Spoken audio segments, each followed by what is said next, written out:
So let me just start off with a picture of where the world is today and how it's changed over the last 150 years. So what you see here is, if you like, a dashboard of global, the state of the world over the last 150 years. And over that time, there's been an explosion in GDP, 100-fold increase in global GDP as society across the world has been transformed. Largely, that transformation has been as a consequence of industrialization. And that industrialization, powered by the use of fossil fuels and the land use changes that have been associated with that, have led to a significant increase in the amount of greenhouse gases in the atmosphere, particularly carbon dioxide. And you can see there a 50% increase in carbon dioxide levels over the last 150 years. And because carbon dioxide is a greenhouse gas, we've seen a warming of the Earth as a consequence of that increase, and around about 1 degree Celsius increase in global surface temperatures over the last 150 years. And together with that warming of temperatures, we've seen other climatic changes. And there's just one example here, which is 25 centimeters increase in global sea levels. So this is the changes that we're seeing today, melting ice around the world, leading to an acceleration of sea level rise, temperatures reaching extreme levels, wildfires over the last 12 months that we've seen devastating communities in Australia and in California, and then changes that are also associated with that increase in carbon dioxide, including a rapid increase in acidification of the world's oceans, causing significant damage to that marine life. This image here shows in all those red dots, extreme weather events that have happened around the world over the last few years, where we've been able to demonstrate scientifically that the risk of those extreme weather events has increased significantly as a consequence of the climate change that we've already seen to date. So the impacts of climate change are being felt around the world today.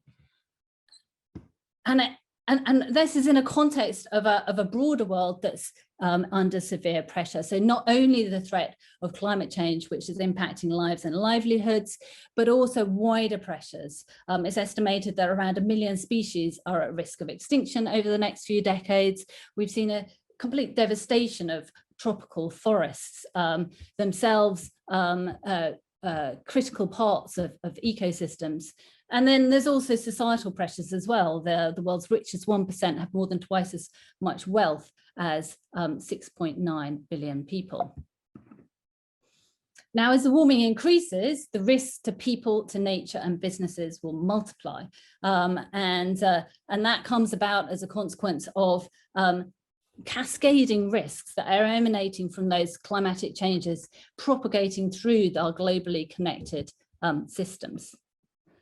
Here's just one example of the sort of scale of risks that might be expected over the coming decades. This shows the expected increase in the once-a-decade heat waves, where temperatures exceed 30 degrees centigrade over the coming decades. Huge increases over large parts of the world, large amounts of North and South America, significant parts of Asia, Australia in particular.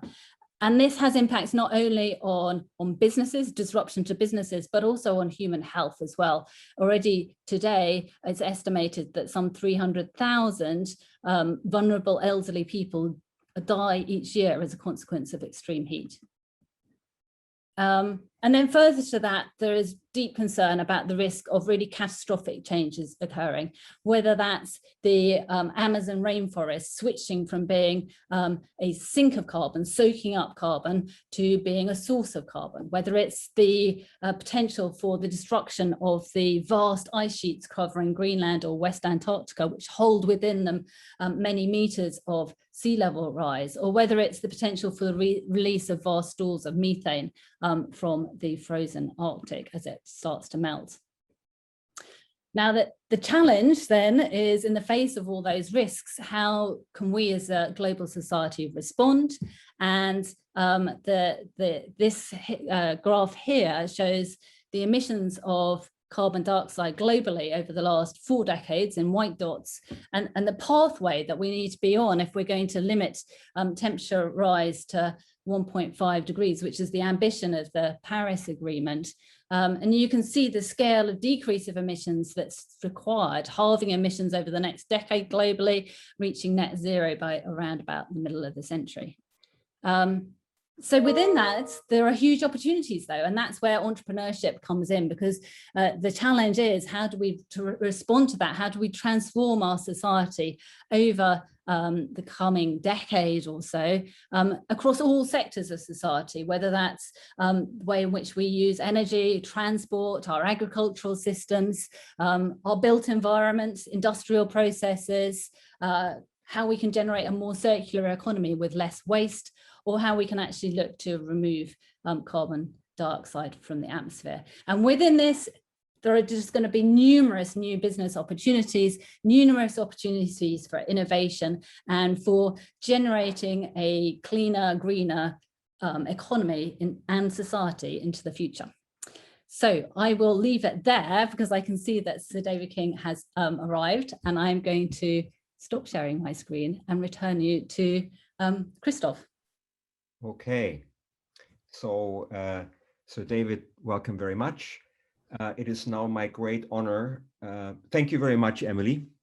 I think that was a great setter of tone to remind us of these scary statistics that you just showed. It's now my great honor to introduce the main speaker of the evening, Sir David King, who has had an incredible career that spans across many areas. He was a preeminent scientist, chemist, who taught at multiple universities in the UK, Imperial, Liverpool, at Cambridge. Until his retirement at Cambridge, he was also the Master of Downing College. He then went to Oxford, so he was also an academic at Oxford, where he was the head of the Smith School of Enterprise and the Environment. So David also has been a very senior advisor to the UK government, the chief scientific advisor.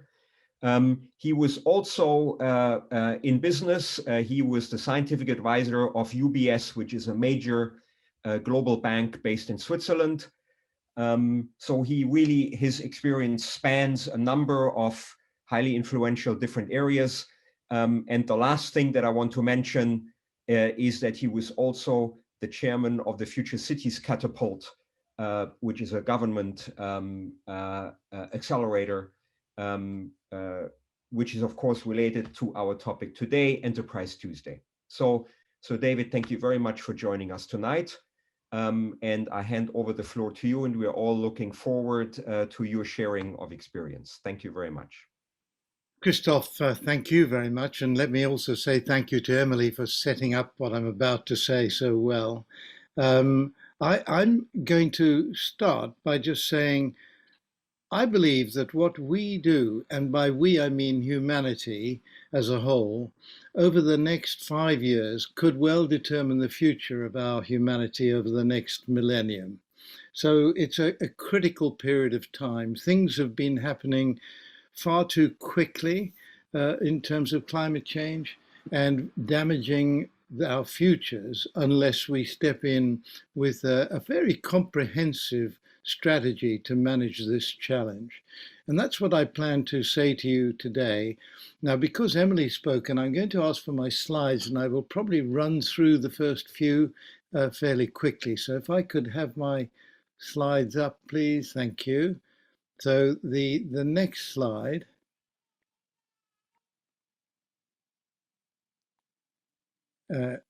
This is just running through the key elements of climate science as developed in the 19th century. First of all, French mathematician 1820 calculated the temperature at the surface of the Earth and found he had to introduce a coefficient for the heat retained by the Earth's atmosphere. What he'd originally calculated was quite an accurate number for the temperature at the surface of the Moon, which doesn't have an atmosphere. Irish scientist Tyndall, 1860, discovered that it's only the minority gases in the atmosphere, carbon dioxide, water vapor, methane, that absorb heat and keep the planet warmer. Oxygen and nitrogen do not absorb heat in the infrared. And these are the greenhouse gases keeping us warm enough for our humanity to have delivered whatever we have delivered over the few 100,000 years that we've been around. In 1898, Swedish scientist Arrhenius was the first to use Fourier's calculations and the Tyndall analysis to calculate what the effect would be if fossil fuel burning was continued to the point where the CO2 in the atmosphere would double compared with the pre-industrial level.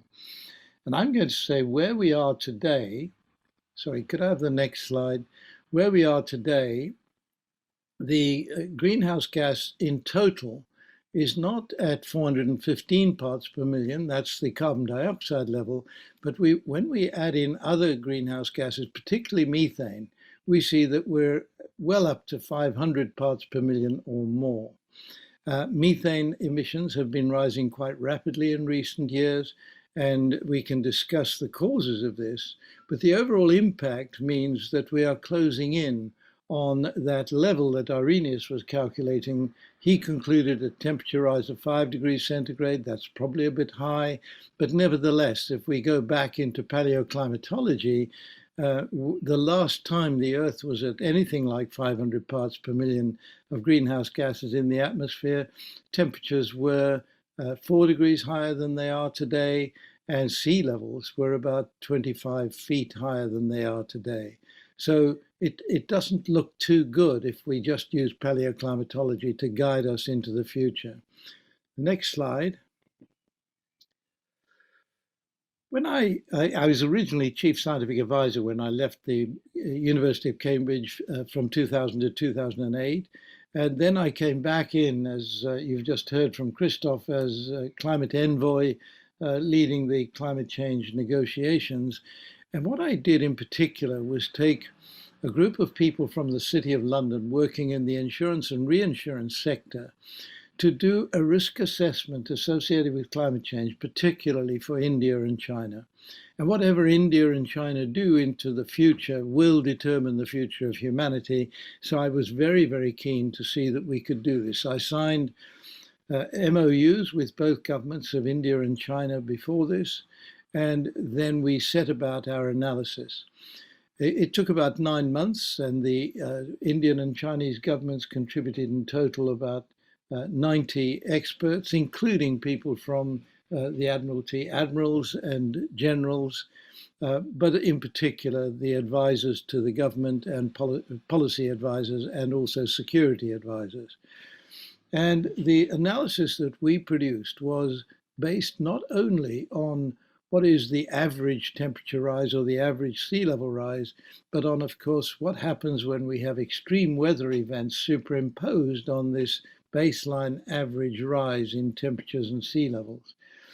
And what I did simply was ask each of the two governments to come back and tell us what were the biggest challenges that they might be faced with from climate change. This was after 2 months of working with them on the project. And what was most surprising was the Chinese coming back and saying, what is the possibility that rice crops will fail in a given year? And we got information from the agricultural community and used that for the risk analysis. And the interesting thing there was that at the moment, the possibility of this happening across China in a given year is close to the same as your house burning down, according to the risk analyses by the actuaries from the insurance industries.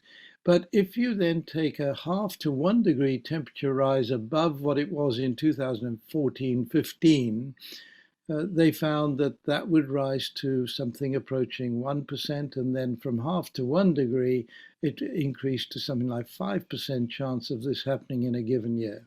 And clearly, the government was very worried about that. We also did heat stress analyses and rising sea levels, and the finding was that Calcutta would probably be one of the first major cities in the world to be unlivable because of rising sea levels and storms at sea. Other parts of China, for example, massively impacted by rising sea levels and storms at sea.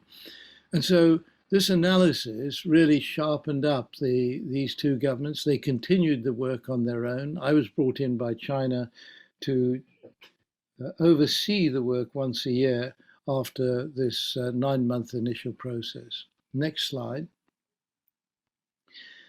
The Paris Agreement emerged shortly after that was completed, and I'm just saying we did agree. Finally, 197 nations agreed that we should keep global temperatures rises compared with the pre-industrial level to much less than 2 degrees, and if possible, aim for 1.5 degrees and no more above the pre-industrial level.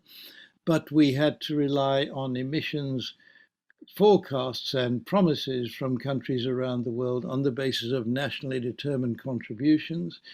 And we knew when we added all this up that it would not add up to 1.5 degrees or less. And so we also had a review mechanism, and that is the importance of COP26 in Glasgow this year. COP26 is the promised 5-year review mechanism of how countries were doing. And of course, as we know, we're not doing well at all. It is greenhouse gas levels in the atmosphere are increasing faster than ever before. Now, what the next slide shows, I think, if I could move to that, yes. In the run-up to that meeting, and I'm talking about the September 2015, there was a meeting at Port Moresby in Papua New Guinea of the heads of governments of the Pacific Island states and nations, and this included New Zealand and Australia. And I represented Britain at that meeting, and it was at that meeting that I managed to get number 10 to agree to me making a speech saying that we supported the Pacific Islanders in their plea that we should aim for no more than 1.5 degrees centigrade temperature rise. So the British government came behind the people from the island states in supporting them in going into Paris. And we did get the United States to back that as well. And eventually that was part of the agreement. This negotiating process is painstaking and painful. I visited 96 countries on official visits in the 2.5-year run-up to the Paris COP meeting. Next slide, not new paragraph.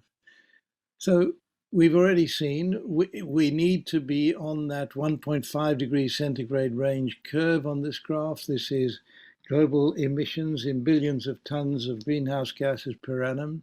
And I'm talking about methane as well as carbon dioxide here.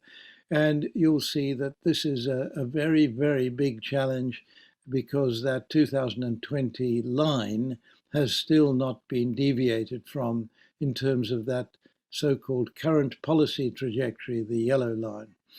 So we have an enormous task to achieve no more than 1.5 degrees centigrade temperature rise, and that's where all of the opportunities in the challenges for the business community arise, as Emily has said. Next slide. One of the interesting things is that in the marketplace, the price of the renewable energy, new renewable energy technologies to come into the marketplace has been decreasing extremely rapidly. And even before we got to Paris in 2015, we see here the big fall in the prices of land-based wind all the way down to light-emitting dimers. That's showing the biggest fall.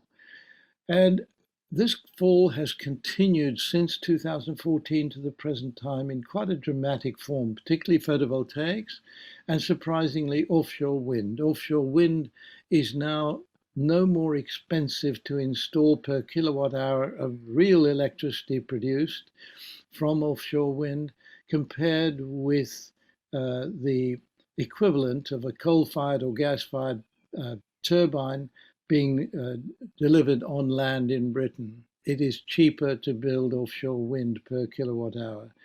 That is the big fall that has occurred as a result of the creation of a marketplace against the normal market pricing. So this was produced, Germany first, 1989, introduced feed-in tariffs to encourage people to use photovoltaics and wind turbines. creating an artificial market for these by setting quite a high feed-in tariff. The feed-in tariffs are no longer needed because of this fall in the price, but the big benefit of creating these feed-in tariffs, and then Britain, we started in 1997, we took it into Europe in early 2000s, and this creation of a new market meant that all of these new technologies became very competitive. And it means that even in 2015, before we reached that agreement, more than 50% of new electricity production in the world was from renewables. And this is quite simply because between the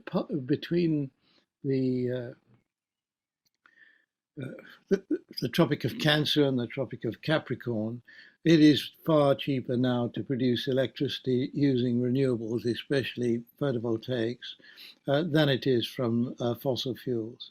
If the marketplace operates so efficiently, we know that this is a mechanism for bringing about rapid change. Next slide, please.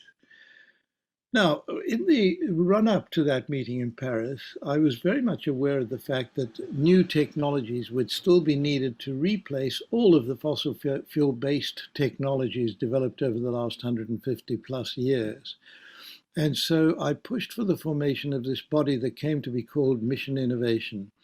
Began that 5 years ahead of this meeting in Paris. But here was the big triumph when the heads of governments were invited to attend a meeting called Mission Innovation under that banner. There they all are committing themselves to together raising $30 billion a year of public money to be spent on developing new technologies to replace the fossil fuel technologies. Not all of these are energy technologies, but most of them are. We also had Bill Gates, and he's standing there to the right of President Obama. We also had Bill Gates setting up the Breakthrough Energy Coalition, which promised to invest $2 billion into the solutions found with the public funding, mostly going into universities in these 25 countries, with the public funding, developing a platform for the new technologies to be taken into the marketplace by the private sector. This has been very successful so far. Every year there's a ministerial meeting of the Mission Innovation countries. There are 25 of them, representing 80% of the world's GDP, and including, of course, China and India, Europe, and the United States. As we move forward in time, we are now committed in Mission Innovation. The meeting of the next ministerial is in Chile at the end of this month. And we are now committed to spending $40 to $45 billion a year in this program. And all of the technologies emerging from that are available for the private sector to take them into the marketplace and create wealth in that way. And this can happen all around the world. Next slide. I'm just showing you one emerging technology called Variolift airship, which is a British company. This is a very large airship. It measures about 75 meters long, about 50 meters wide, and it is powered by raising it using helium. Inside that aluminium frame are 12 compartments, and in each compartment there is a helium cylinder, a helium balloon, and a compressor.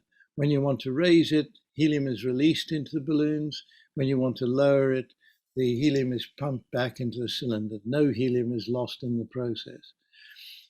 What you see underneath there is a freight carrying device. It can take 150 tons of freight, and this can be lifted up with that weight on board to 30,000 feet above sea level. And then those engines are electric engines produced by Siemens in Germany. And these electric engines are powered by photovoltaics across the top of the airship. And because the airship is so big, the photovoltaics intersect enough sunshine during daylight to power this at about 340 kilometers an hour fully loaded. Now, I think this is the kind of breakthrough technology which Bill Gates had in mind. You can imagine this becoming a crucial means in the future of taking freight around the world without the use of any fossil fuels at all. And the next slide moves us on to look at a piece of what Emily was talking about, the loss of ice. In particular, I'm focusing on the Arctic region. And this just shows the loss of mass of ice since 1980 to much close to the present time. Much of this measurement process, it's all done by measurements, these aren't models, was conducted by Peter Wadhams from this university, and others have contributed from other techniques. So he was in submarines going under the ice. He's the only person we know of in the world who traveled in the Soviet Union nuclear submarine, the British nuclear submarine, and the American nuclear submarines, because he was a scientist doing scientific work. And so we see this really big loss of the mass of ice means that during the polar summer now, nearly 50% of the Arctic Sea is exposed to sunlight, and that the temperature, could I have the next slide, in the Arctic Circle region as a whole is now, at the moment, during the polar summer, over 3 degrees centigrade above the pre-industrial level. And you see the comparison with the mid-south and mid-north hemispheres there. A very significant increase in Arctic temperatures, which is largely attributable to this blue sea being exposed to the North Polar summer sun, and the sea soaking up the sunshine, whereas it was reflected away by the ice in previous years. Now, what's happening in the Arctic could well threaten the whole planet. I take you to the next slide. On the left hand, well, let me take the center. This is the what's happened to the polar vortex as a result of the North Pole being warmed up because of this Arctic Sea ice exposing the blue sea below it during the polar summer. And at this point in time, when this was developed by our Met Office down in Exeter, you'll see that the polar vortex, which is this wind that was more or less circular, is now quite distorted, and it meanders around the northern hemisphere, and it's impacting on northern hemisphere temperatures, and the temperature behavior means that our weather patterns are changing quite dramatically. But what in particular we see as a result, by the way, some of you may have noticed that Texas had massive snowfalls in January, February this year, and one of the results of this meandering of the polar vortex is that this is the second time in the last 4 years that Dallas, Texas has been exposed to these very low temperatures, -12, -16 degrees centigrade. On the left-hand side is a picture just showing, taken from satellites and adapted, showing the loss of ice from Greenland. And Greenland is sitting there in the blue Arctic Sea in the polar summer and is now beginning to lose its ice more and more rapidly with time, just as the ice covering the Arctic Sea was lost more and more rapidly with time. On the right-hand side is something that the scientific community could say very little about: methane emissions from the permafrost in northern Canada and in northern Russia, particularly the Yamal region of northern Russia and Siberia. And there are places in that permafrost region where if you throw a match down, you'll see a nice blue flame from the methane that is being evolved as methane hydrates are decomposed as the temperature increases.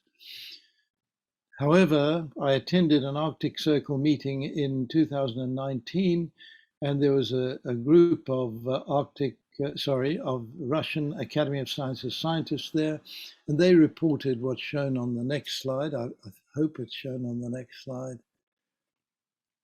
Yeah, craters formed by the explosive release of methane from the permafrost region in Yamal. These explosions were reported by people in a village that is about 250 kilometers from where these craters were found, and the explosions have continued to the present time. There have been in excess of 1,000 of these explosive releases of methane, and all of the permafrost evaporates as water into the atmosphere, and so you're left with a deep hole in the permafrost. And of course, that little bit around the rim is the soil in the permafrost that enables the area to look green.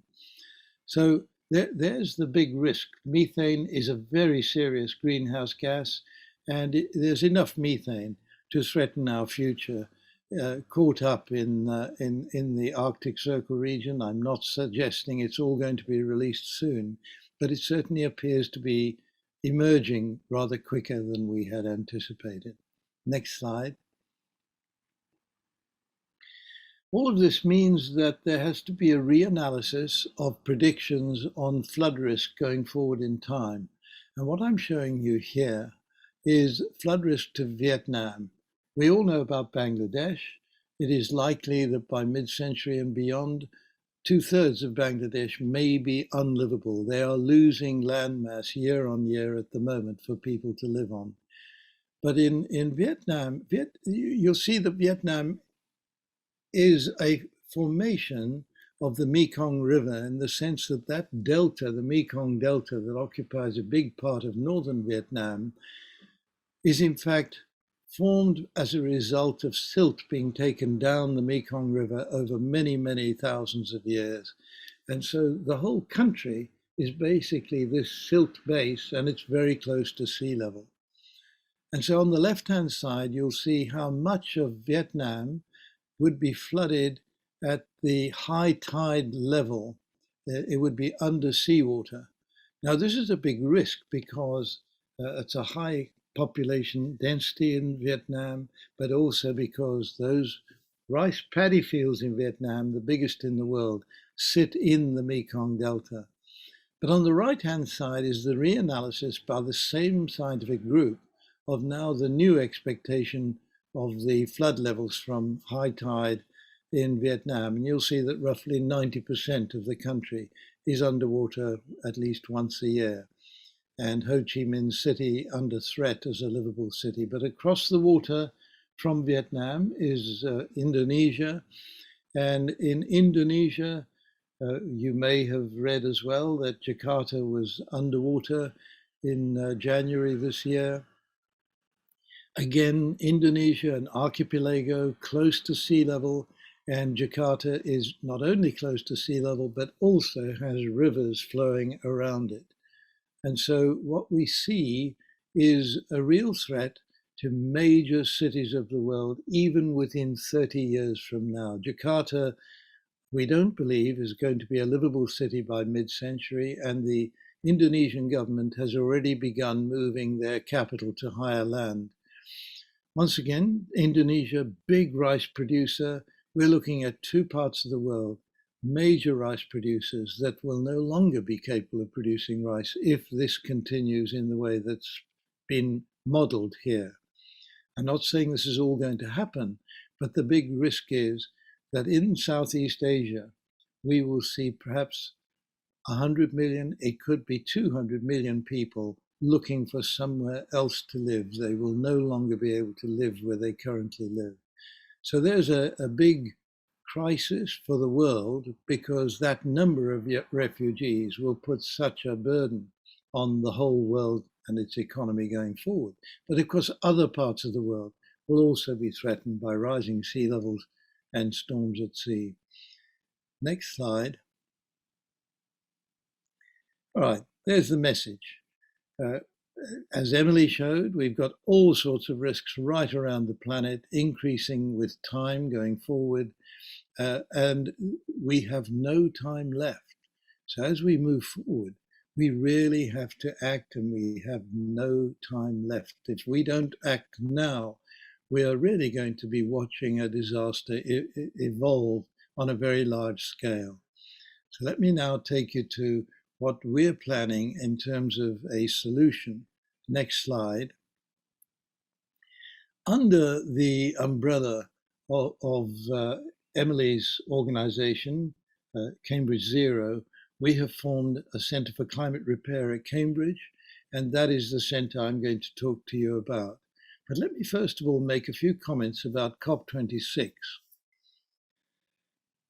The two biggest emitters are China and the United States today, India not far behind, and these are countries that are continuing to raise their emissions year on year.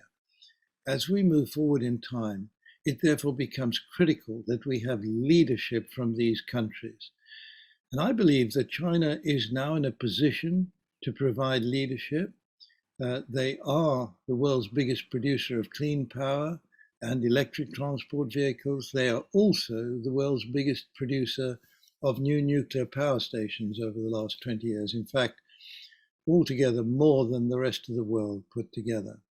So what we see is that China is moving rapidly away from the use of fossil fuels, but it's a limited amount they can do in the short term. When your economy is growing at 8% a year, and when the demand, therefore, for energy is going up even faster than that because of the rapid emergence of the new middle class in China, we know that they have to keep the power stations running.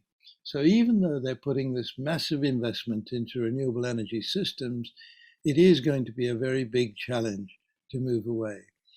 Now, China is making an investment to achieve its objective to reach net zero emissions before 2060.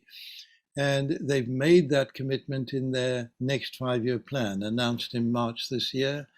And they also will be using over 2% of their GDP each year in the transition away from fossil fuels and in greenhouse gas removal development. So China is moving, I believe, as rapidly as they might before the meeting in COP26 even begins. The United States, of course, Biden's appointment has changed dramatically the position of the United States. I would say one of the big frustrations for the world since 1992, I would say especially since 2000, has been the lack of American leadership on this issue. Obama's presence, particularly in his second 4-year period, was a new sign of American positioning, but he was rather hampered by his Senate and Congress not taking climate change seriously, whereas Biden now has the opportunity to lead. And I have to say his appointment of John Kerry is a tremendous sign. John Kerry, very committed to strong actions on climate change. The UK is in the presidency for COP26. We were the first country to commit to 80% reduction in 2008. And we then had all-party agreement on that commitment. And then in 2017, Theresa May made the commitment to net zero by 2050. And we now have 75% of the global economy committed to net zero by 2050. And this obviously has to be welcome. Next slide. So the development of the Climate Repair Centre at Cambridge, let me say a little bit about this. Next slide. We have 4 objectives, and we are not the sole owner of these objectives, of course. And in Cambridge, there are other centres also under Emily's umbrella organisation involved in deep and rapid emissions reduction. And that is a critically important way forward. We need to see globally that we move away from fossil fuels as quickly as is possible. And I know there's no magic wand and we're not going to be able to do this overnight, But if we could achieve that in a much shorter time scale than 2050, we have a better chance of success going forward. But the second element of the program is greenhouse gas removal at scale. So we're looking at techniques that can remove greenhouse gases that are already up in the atmosphere and bring them down to less than 350 parts per million from 500 today, but as soon as possible. Excuse me. As soon as possible. I believe we could manage that by 2100. It would be very difficult to manage in the shorter space of time, but to achieve that, we would need to be removing 30 to 40 billion tons of greenhouse gases a year. At the moment, we are emitting, if we count in methane and other greenhouse gases, about 51, 52 billion tons a year. And so we need to stop emitting as quickly as possible and then continue into the future beyond that. But to buy time, the third objective, we must refreeze the poles. And when I say refreeze the poles, the focus of our work at the moment is on the Arctic, but the Antarctic and the Himalayas, land-based ice is a very big contributor to sea level rise. The latest analysis published in Nature shows that land-based ice, including the Himalayas, accounts for 21% of sea level rise. And so it's a very significant contributor around the world already. Warming of the oceans due to climate change is the other big contributor. If we then do some work on refreezing the poles, this is something that buys time. And I'm using a phrase that the president of Iceland, Grimson, he's not the present president, he was president until a few years ago, for the previous 20 years, has described refreezing the Arctic as the major business we need to engage in right away to buy time. And then, of course, fourthly, we need to promote agile political and investment responses across the world. The investment responses needed are certainly in the trillions of dollars a year going forward in time. And this is to manage deep and rapid emissions reduction, greenhouse gas sinks, and refreezing the poles. The next slide. We have political actions backing the work. I've mentioned the IPCC, I've mentioned national actions to a certain extent. International cooperation has led to coalitions of willing states, and I referred to Mission Innovation 2015, and now we're coming up to Mission Innovation 2, which will be ratified at COP26. I'm very confident of this.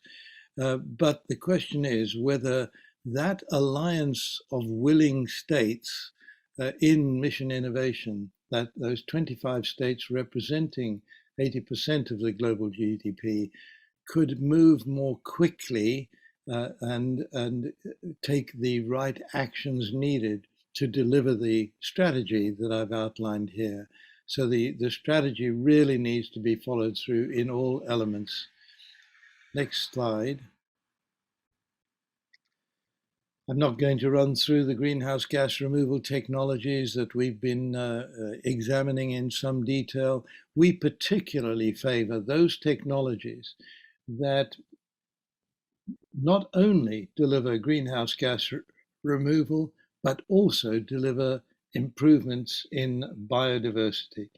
So by this I mean, for example, if we take the third of these, marine-based processes, and develop seaweed farms, marine kelp, seaweed, seagrass, also develop ocean iron fertilization to increase biological production to form green, plankton-rich ocean forests. Those forests would return the oceans potentially to the former level of biodiversity from 300 to 400 years ago, before we began killing all the whales. And the whales were a very critical part of the development of the plankton-rich ocean forests that used to exist much more intensively around the world. We think we can reproduce that process, but we have to check that there are no negative impacts of this. So let me move on to the next slide. I must come to an end very soon. This is one of our favorite technologies, ocean surface ion fertilization.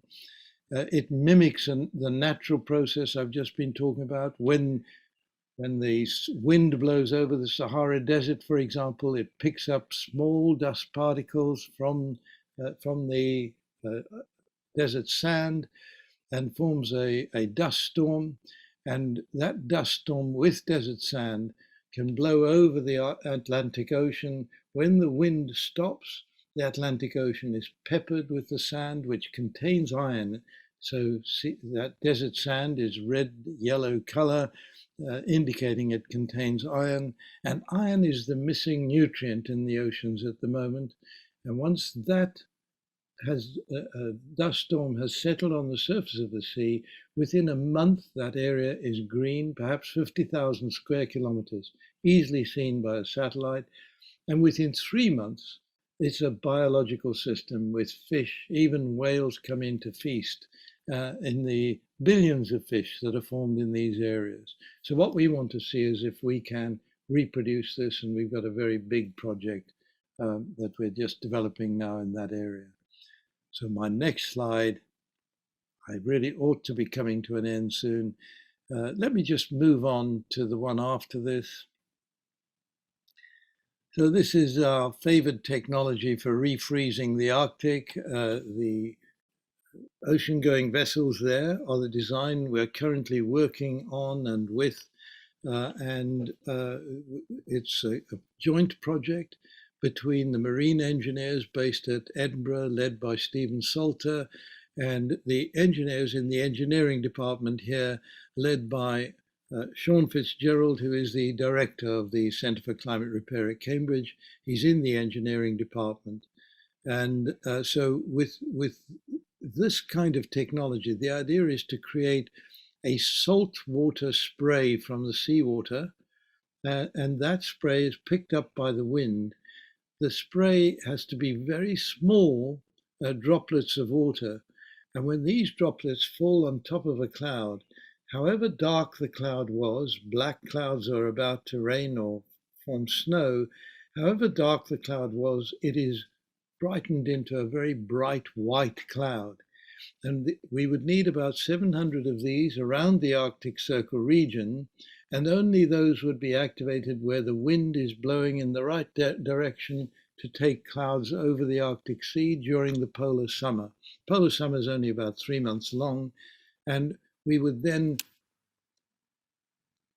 protect the layer of ice that is formed during the Arctic winter over the Arctic Sea, and then protecting it from the sun, we can every year grow another layer of ice by continuing this process out into the future. So that's the buying time process that we're currently working on, and it'll probably take 4 or 5 years before we can even begin to get round to managing this at scale to do the refreezing that I've talked about. So the next slide, I think, should bring us to the end. What I hope I've indicated, and I hope there's now going to be a good discussion, is that there are ways forward, but we need to move quickly right across the board on all of this. Thank you. So thank you so much, David, for not only presenting the scale of the challenge, but I think really importantly, introducing us to the Centre for Climate Repair and there's some of the really exciting and innovative solutions that the Centre for Climate Repair is starting to investigate that I hope will inspire some of those people listening to get involved. So we now have around about half an hour for questions and discussions, and there's already a number of questions that have come in.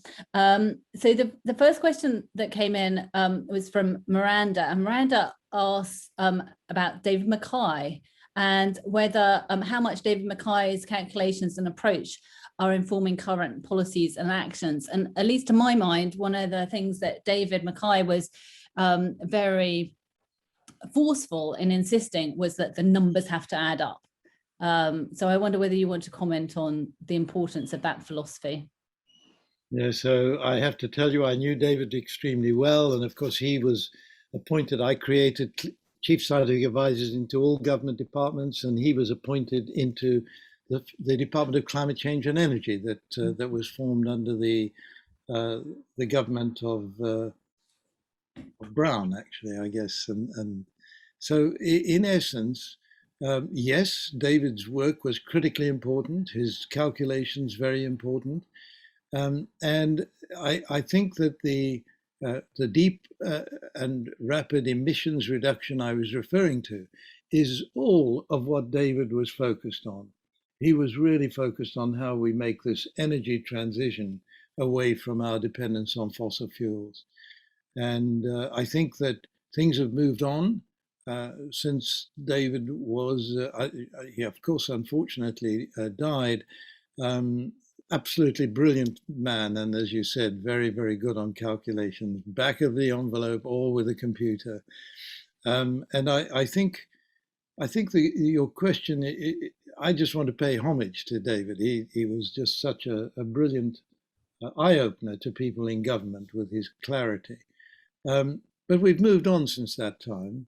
And so, for example, I think that he never thought that we would put an underwater interconnector between ourselves and Norway, which is now there. And that interconnector to Norway means that we can use the water reservoirs up in the mountains in Norway, and there's plenty of them, as a means of gaining hydropower when we need energy in the UK. So when the renewable energy system, particularly the offshore wind, which is most of our new electricity supply is coming from, nearly 50%, when the wind doesn't blow, which isn't often in the North Sea, but there's 2 days every winter, which is critical when the wind doesn't blow, we can run electricity all the way from Norway to Britain. So there are new shortcuts that are being developed that enable us to depend much more heavily, I would say, on renewable energy sources than David had imagined at that time.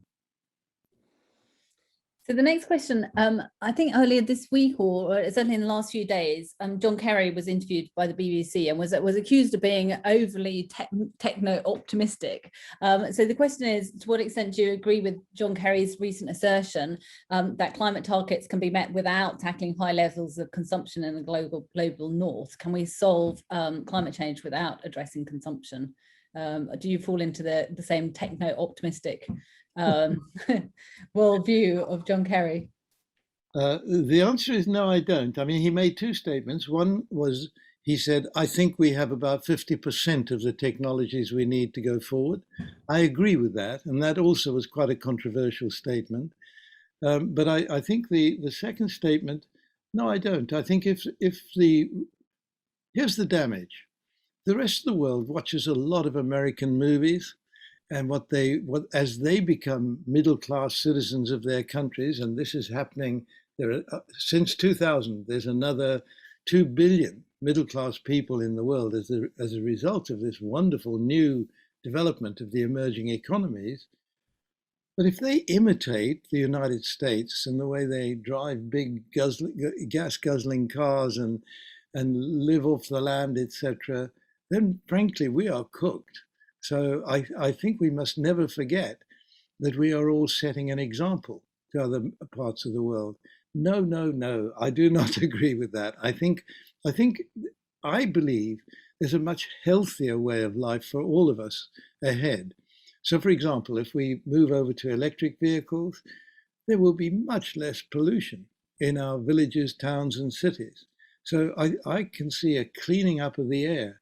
I can see most of us then cycling everywhere. And of course, if you go into Beijing today, you will almost certainly be run over, as I was, by cyclists with electric bikes. They've become very, very prominent in places like Beijing.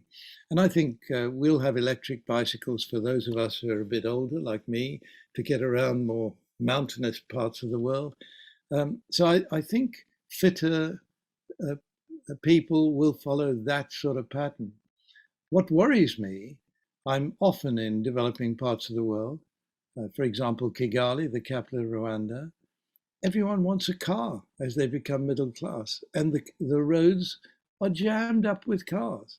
And of course, it means pollution in Kigali is rising. So there are real risks associated with that. So I can see there's lots of questions starting to come in. So please keep submitting your questions via the Q&A function, and we'll try and get through as many of them as possible. Let me move on to the next question, which goes back, I think, to some of the technologies or technological ideas that you were presenting around climate repair.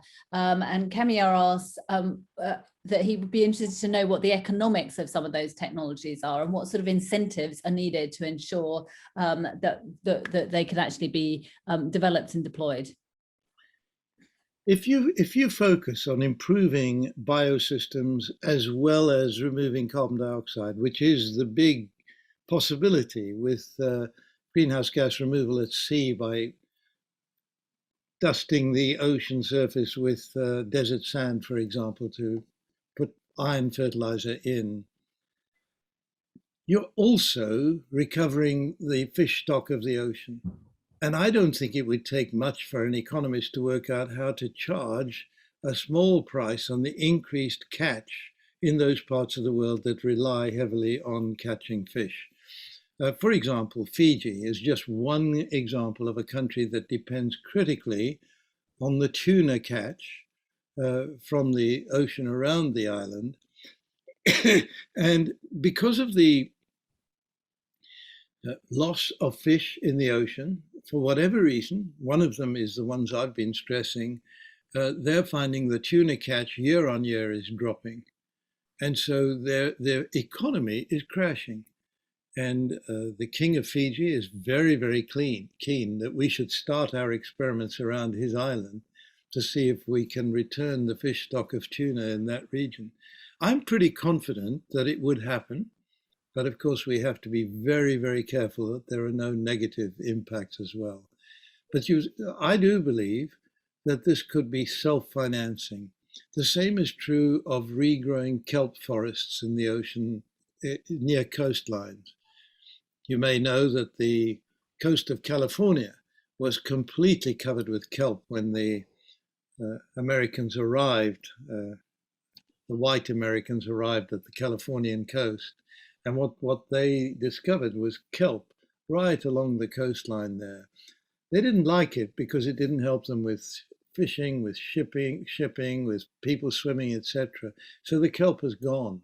But the kelp is a resource. Seaweed and kelp are a resource not just for human consumption, but you can feed livestock on kelp.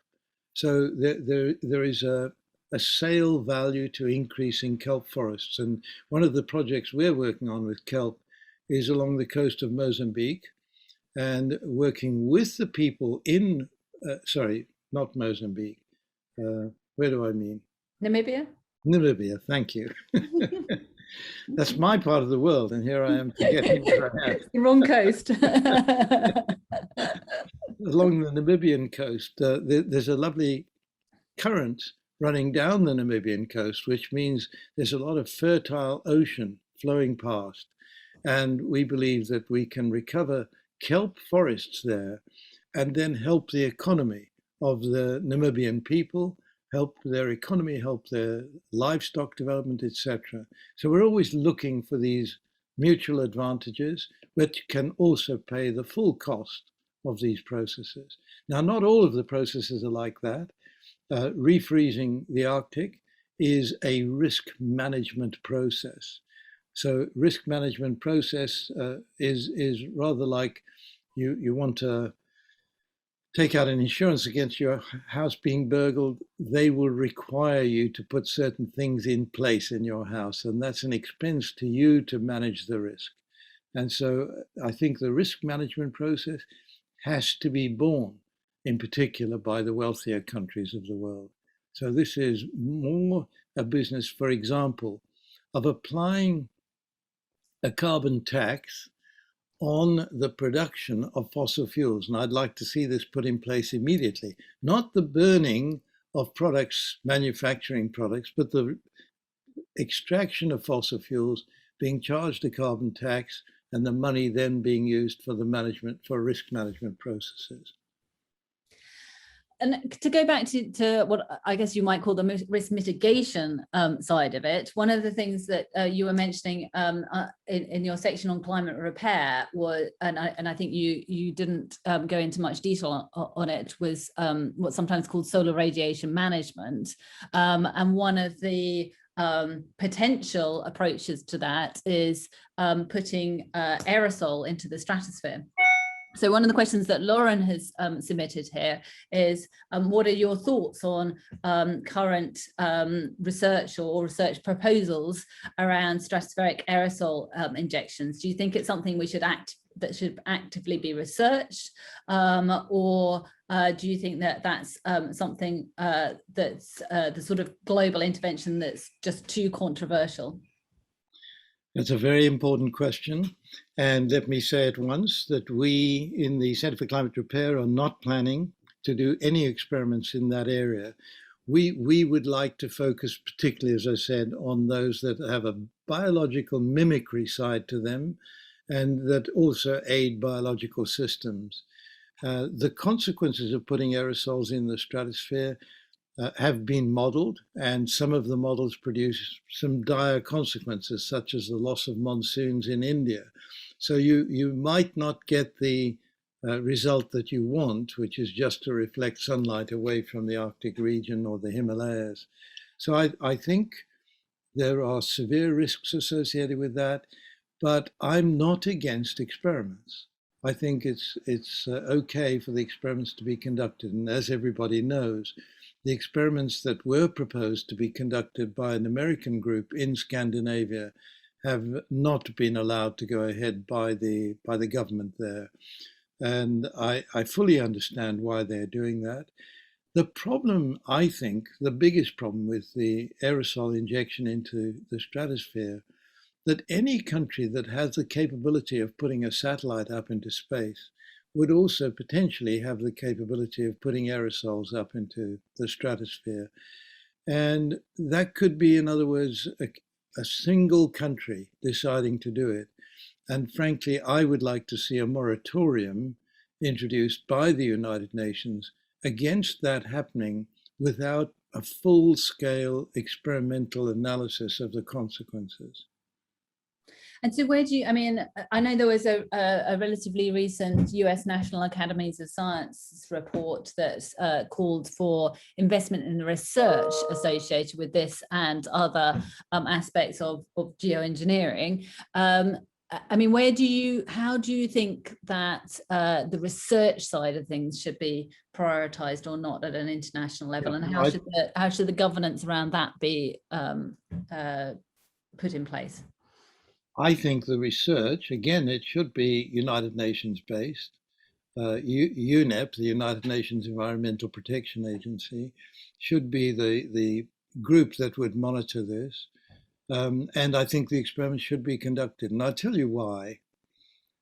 Heat stress, as you pointed out, Emily, heat stress is a very severe risk for much of India, China, and Africa.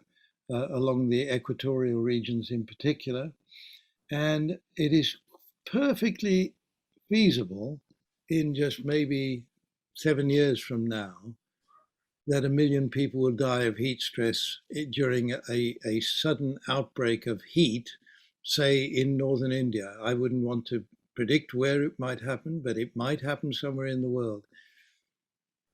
Would it be then surprising if the Indian government puts aerosols up in the stratosphere and attempted to manage the challenge to their population in that way? So I think I would rather see the experiments conducted so that we know a few of the answers. The modeling is already, as I said, worrying, but it would be always better as well to do the experiments and see how it goes. By the way, not so easy, because you've got to get an awful lot of aerosol up into this very large stratosphere around the planet. Moving on through some of the other questions that we've had submitted. So Marcia, I think I'm going to take these in two halves because she's almost asked two different questions. So the first one is, what can we as individuals do to support climate repair when governments don't seem to be treating this as a priority? So let me just say, and perhaps people would be surprised, in favour of the British government's position, we have been leading the world, and we're not big enough to have led the world as well as the United States could have, but frankly, we have been. And that all-party agreement that we achieved in 2008 is unique in the world. So as we change governments, we have this commitment continuing. And the Prime Minister's commitment in the run-up to the G7 meeting that we would reduce our emissions by 68% by 2035 was a very pronounced statement. Now, we would like to see him follow that up with specific actions to make sure that that happens.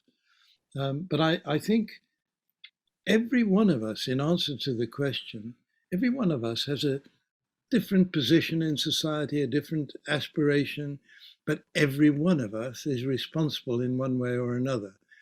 We all have an imitative side to our personalities as human beings. And if you act in a certain way, you're more likely by your actions to influence others.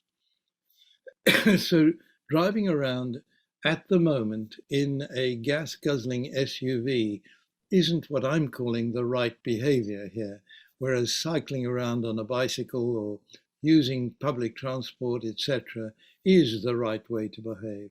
Now, I'm not one of those who's saying that we all have to drop our standard of living, etc., to manage this problem.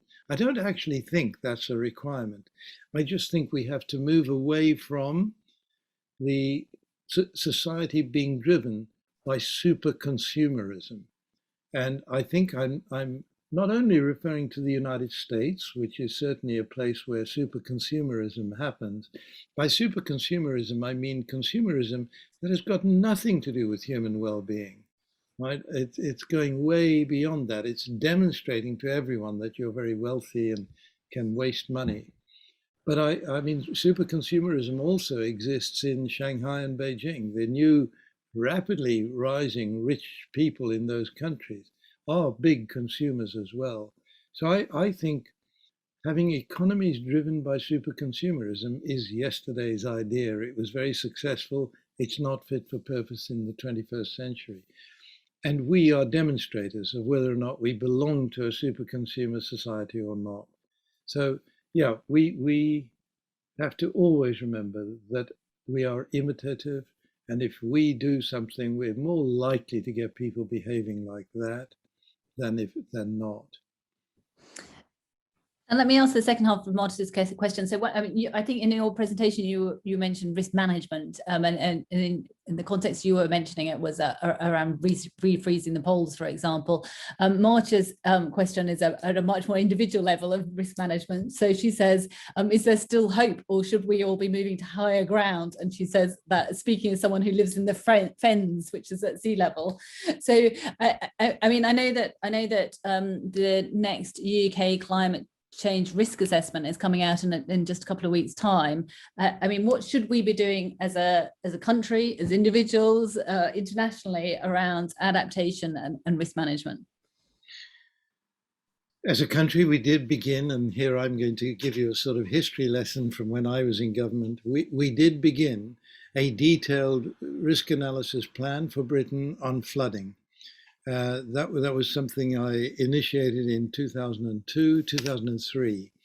And the government began spending an extra £1 billion a year on risk management against flooding. And the flood risk is what every island state in the world runs into. When there are storms at sea, there are also storms inland. Rivers are flooding at the same time as coastlines are under attack. And so our risk analysis for Britain was, what do we do with the excess water on land? You can't just want it to evaporate away, and so it has to be steered somewhere. So in that risk analysis, we had a completely comprehensive plan for England, Wales, and Scotland, and basically that plan meant that water was directed into what we declared as floodplains. And those floodplains weren't devoid of people at all. Small villages and farms were certainly in those floodplains. We had the big challenge, 2012-13, the big floods that we had in this country. And at that time, London was not flooded once. And Londoners seemed to feel the rain was falling somewhere else. Actually, London was protected by the Thames barrier, and all of the excess water was pushed into these floodplains. One of the floodplains was around the Prime Minister's constituency, and I had to go on television explaining why this was happening. This was David Cameron's constituency. So the point is, it was deliberate, not to pick on David Cameron, but deliberate to save London from flooding. So basically, that program was saving all of our most valuable assets first and foremost. And that was the way we managed it. So those enormous floods of 2012-13, total damage, one railway line in Cornwall went underwater and had to be fixed, cost a few £1 million. If London had been flooded, it would have been several hundred million. So these programs are critically important. And I think this whole program needs to be revisited in Britain. I'm afraid since 2010, the good work that was done before then has very much been undone. Should we move to higher land? I think I'm going to say it's better to push your government to do all the right things to protect you. Now, David, this session is about inspiring entrepreneurs, and in many ways you've thrown down a gauntlet as part of your presentation to say that the challenge is to find ways of removing 30 to 40 billion tons of greenhouse gases per year. If there are aspiring entrepreneurs in the audience here who would like to kind of step up to that challenge, what would be your recommendations as to how they could start to get involved in thinking through ways of creating some of the innovations and then ultimately the enterprises that are going to be delivering that? I think this is a very, very important and also very difficult question to answer. I am in discussions day after day with both the financial community, the banks, particularly in the City of London, but also around the world, and particularly outside London in the United States, because where they invest their money is going to generate investments in infrastructure in the future. And the first thing is, please don't invest in fossil fuel futures, because you're going to be creating stranded assets. They won't yield a profit into the future. So aim all of your assets to go into renewable sources, into sustainable sources, into companies that are delivering into this space. The new spaces emerging, and they are widespread. I think that Bill Gates is pretty good at this. He's investing, and he always told me, this is my own money. This isn't philanthropic money. I'm planning to be a richer man by investing in these new technologies. And he's investing in not only fission technology, nuclear fission, but nuclear fusion technologies. He's taking a very long view. And I guess it takes somebody like Bill Gates to take a long view. But I think there are many shorter term opportunities. And I can't help saying, because my favorite projects are the ocean-going projects, take a good look at the ocean. There's not enough of us working in that area. I feel a bit lonely here. And so the notion, I believe that the oceans could deliver us capturing over the next 60 years, 30 to 40 billion tons of greenhouse gases a year, just from the oceans. Now, many of those processes have a co-benefit, which produces a profit. So I think I would focus on those. There is a potential for a whole range of other technologies emerging. I mentioned flight, and I like my example of the airship, but there is a company in the United States called LanzaJet that is now producing a biofuel. So it does need land to be produced, but they're using byproducts from farmlands to create jet fuel for aeroplanes. Now, that is a wonderful way forward. LanzaJet are now looking to arrive in Britain because they've signed an agreement with British Airways, and British Airways may be the first to emerge with this effectively virtually zero carbon form of fuel.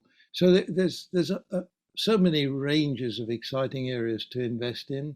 New batteries. We shouldn't only rely on lithium-ion batteries. We've got to look at alternative materials. We may run into shortages of lithium. I think there are many, many opportunities for investment which are likely in the longer term, not the shorter term, to become very profitable. So you mentioned Bill Gates, and of course Elon Musk is somebody else who's been announcing interest in investing in some of these high risk but potentially very high impact technologies. Do you think that the UK government, that enough public investment is being made in this area, or do you think that there's more that, you know, alternative funding structures should be put in place to try and accelerate this innovation and then scale up? I think there's plenty of space there, Emily, for a public-private partnership where private money is coupled to public money. So the government could encourage this by saying, for every pound you put in, we'll put a pound in to invest in these long-range green products that are possibly going to produce a new technology growing in Britain for export as well as for our own consumption. So I can see the government ought to be motivated to go down a route like that. And we need to engage the private sector, because they're the ones who are going to be successful in taking it into the marketplace.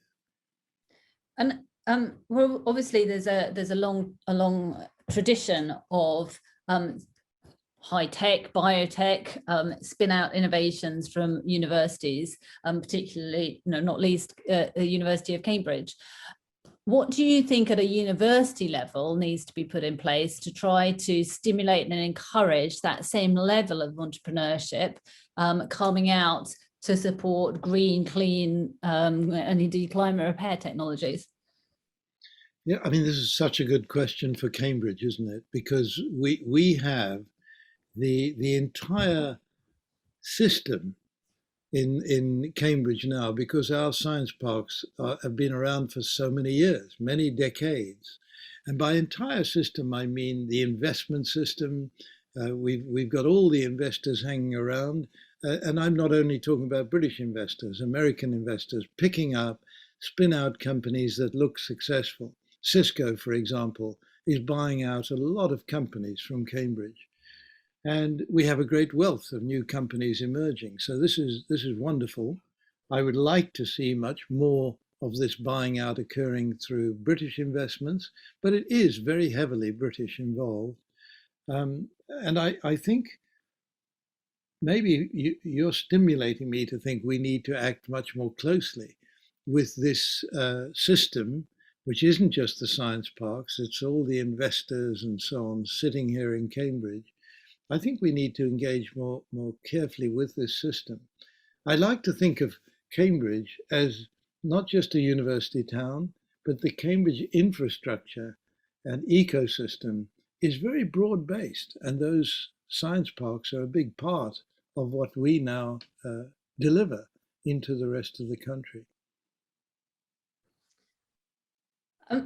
I think I can't finish these discussions without some comment around COP26, since that's the big landmark on the horizon, 6 months out now. What do if you were to pick your top few asks of the next few months in the run up to COP26, and what you hope to see actually transpire at COP26, assuming it's not postponed again, what are your ambitions? I would like to see a much better coordination that I'm seeing at the moment, led by the British in the presidency of COP26. And so by this, I mean, we need to be working closely with the United States and China. And I'm afraid that working closely with China means that we've got to hold back our criticisms of the things we don't like going on in China. And I know that that is difficult for members of government, but if we are ultra critical of aspects of the Chinese economy, I think we lose out in two ways. One, the Chinese economy undoubtedly is going to be the biggest economy in the world in a fairly short space of time. And here we are out of Europe. Surely we have such a good base, such a good industrial base in China. We have invested heavily, private sector investment in China. There are many, many companies that have big, big manufacturing branches in China. Let's build on that and create a good relationship. But also, in particular, let's deliver a good leadership by working closely with China. At the moment, I'm afraid it's not happening because we have rather partnered with what Trump was doing in being heavily critical of whatever was happening in China. And I think the tendency to do that needs to be sat on very firmly, because the presidency of COP is critical. I do see that. Let me say this. The president of China, Xi Jinping, announced on the day that John Kerry was appointed to lead the climate negotiations by Biden. On that day, he announced that he was asking Minister Xie Zhenhua, their previous climate negotiator, to come out of retirement and become their negotiator for COP26. This was a very clear message to the Americans. I know both of these people, John Kerry and Xie Zhenhua, and they get on extremely well. And they did get on well in 2015 at COP21. And so I think this was a clear message. We want to work with you in the United States. That discussion has been continued by John Kerry deliberately going out to Shanghai to have discussions with Xie Zhenhua there and his team. And I think we ought to be actively engaged in a process like that. So I think there are real opportunities. If Britain can use its role as president and push China and the United States in that coalition of leadership, global leadership, and then work on India and other parts of the world to come along with that, that we have an opportunity. But if that doesn't happen, I'm going back to mission innovation. Those 25 countries represent countries that can possibly work together. And if that is a coalition of willing nations, could they take actions such as charging carbon prices on the development of coal, oil, and gas resources into the future? Can they take actions within those 25 countries representing 80% of GDP that could manage the problem in a more agile way than we can through COP, where we have to have 197 nations agreeing? I'm saying that because I've got scars on my back from many years of trying to negotiate. Well, David, unfortunately, we've run out of time. I think that's a good point in many ways to end on. The opportunities for creating a coalition of leadership and the opportunities of building on mission innovation to really tackle head on the climate challenge. Thank you so much for what's, as always, a tour de force. And I hope that you have inspired some new entrepreneurs and innovators to take forward the gauntlet of how we tackle the climate challenge. So thank you very much, David. Thank you.